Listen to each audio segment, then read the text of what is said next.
There's a number you see everywhere, a number designed to scare you. $38 trillion. That's the official U.S. national debt. You hear it from politicians, you see it on news tickers, and it sounds like the end of the world. It sounds like something that topples empires. But here's the uncomfortable truth. They're making it disappear. Not by paying it off, not by cutting spending, but by doing something far more clever and far more invisible. They're inflating it away, right now. The real value of that $38 trillion is shrinking. Not on paper, but in what it can actually buy. Think about it. $1,000 the government owed you in 2020 might have paid your rent. Today, that same $1,000 barely covers a big grocery run. This isn't some fringe conspiracy theory. This is monetary policy, and it's been the plan all along.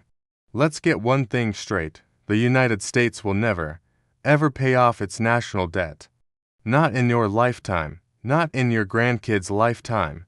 And believe it or not, that's a feature, not a bug.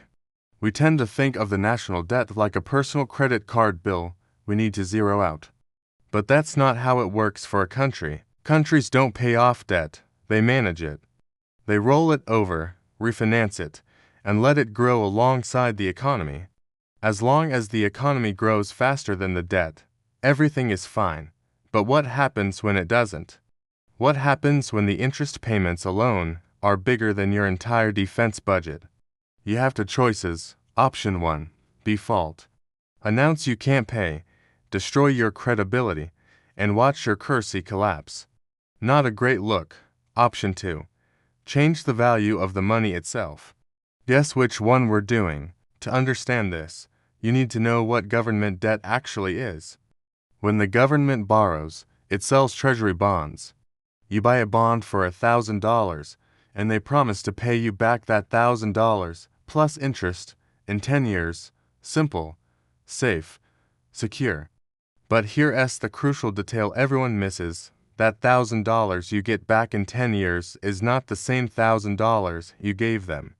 It's 1,000 future dollars, and future dollars almost always buy less stuff than today's dollars. This is inflation, and inflation is a quiet, invisible tax on anyone holding dollars or dollar-denominated debt. Let's say you lend the government $1,000 today. If inflation runs at just 3% a year for the next decade, by the time they pay you back, your $1,000 will only have the purchasing power of about 740 of today's dollars. You are technically paid back in full, but you lost $260 in real value. Now, scale that up to $38 trillion. If inflation runs at 3% per year, the real value of that debt drops by over $1 trillion annually. They didn't pay a dime. They didn't cut a single program. The debt just got smaller in real terms. This is the magic trick. This is how you erase a debt without ever saying you're erasing it. And this isn't new. It's the oldest trick in the government playbook. After World War II, the U.S. national debt was a staggering 106% of GDP. We'd borrowed an insane amount to win the war, and everyone thought we'd be buried under the debt for generations. But we weren't. By 1980, the debt-to-GDP ratio had fallen to just 31%. Did we heroically pay it all off? Nope. We inflated it away. Post-war inflation ran hot, sometimes over 10% a year. Wages went up, prices went up, the economy boomed, and that massive debt just became a smaller and smaller piece of a much bigger economic pie. Nobody called it erasing debt back then. They called it the American century. But the math was identical. Borrow in today's strong dollars and pay it back in tomorrow's cheaper dollars. The UK did the same thing after World War I. France did it in the 70s. Every major economy that has ever carried massive debt has done some version of this.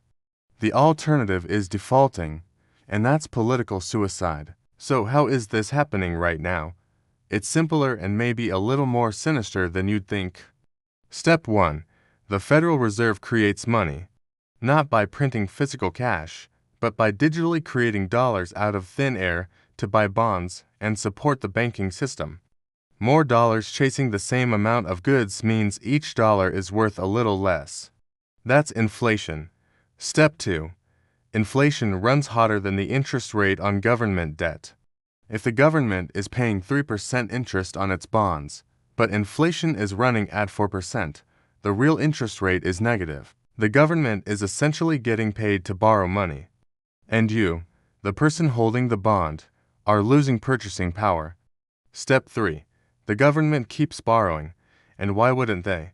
If you could borrow money and have its real value automatically decrease over time, you'd do it too? So the nominal debt number keeps climbing, but its real burden keeps shrinking. Just look at the period from 2020 to 2023. Inflation in the US averaged well over 4% and even hit 8% in some years. At the same time, a huge chunk of government debt was locked in at interest rates below 2%. Do the math. Trillions of dollars in debt just got quietly and invisibly cheaper for the government to manage. And nobody had to vote on it. No painful budget cuts. No unpopular tax hikes. But here's the really uncomfortable part. You are paying for this. Everyone holding dollars is paying for this. Your savings account, your paycheck, your retirement fund, they are all losing real value.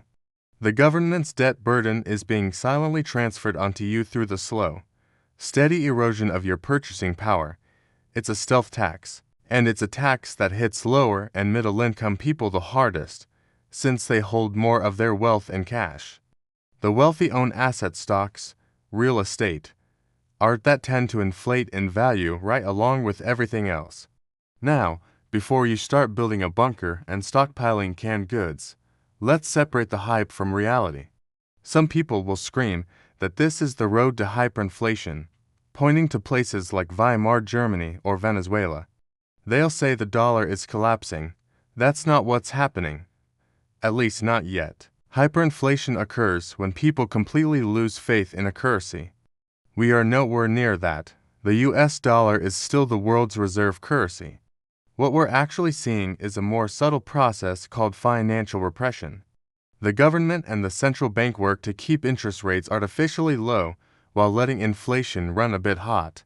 They use that gap to slowly chip away at the real value of the debt. It's controlled, it's intentional, it's policy. But here's the catch.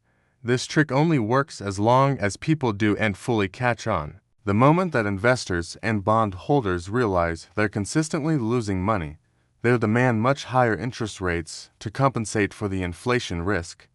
And if interest rates spike, the government's borrowing costs would explode, and the whole trick falls apart. We are walking a very fine tightrope. Inflate just enough to shrink the debt, but not so much that you cause a panic. So far, it's working, but tightropes don't stay stable forever. Zoom out and think about what this really means. The US national debt is not going away, it's going to keep growing. Every recession, every crisis, we borrow more. That's just how modern governments work. The debt will hit 40 trillion, then 50 trillion, then $100 trillion. And on paper, none of that will matter as long as we can keep inflating it away. But what happens when we can't? What happens when inflation gets too high and the Fed is forced to slam on the brakes, causing a massive recession? What happens when our foreign creditors, like China and Japan, decide they don't want to keep holding US bonds that are being systematically devalued? What happens when the world's trust in the dollar starts to crack? Because that's the real risk here. The US can get away with this because everyone still trusts the dollar. Because treasury bonds are still seen as the safest asset on earth. But trust is fragile. The more we rely on this inflation trick to manage our debt, the more we erode that trust. And once trust is gone, it's almost impossible to get back. We aren't facing a debt crisis today, we are facing a potential credibility crisis tomorrow. So, is the US government quietly erasing $38 trillion in debt? In a way, yes. While the number on the ledger keeps going up, its real-world burden is shrinking. They are making the debt more manageable without ever admitting that's what they're doing. It's an elegant solution, and it's largely invisible to most people. But invisible solutions only work until people start paying attention. The debt isn't being erased, it's being transferred. From the government's balance sheet to your wallet. From the official ledger to your grocery store receipt. The question isn't whether they can keep doing this. The question is, how long until we all notice? Thanks for watching.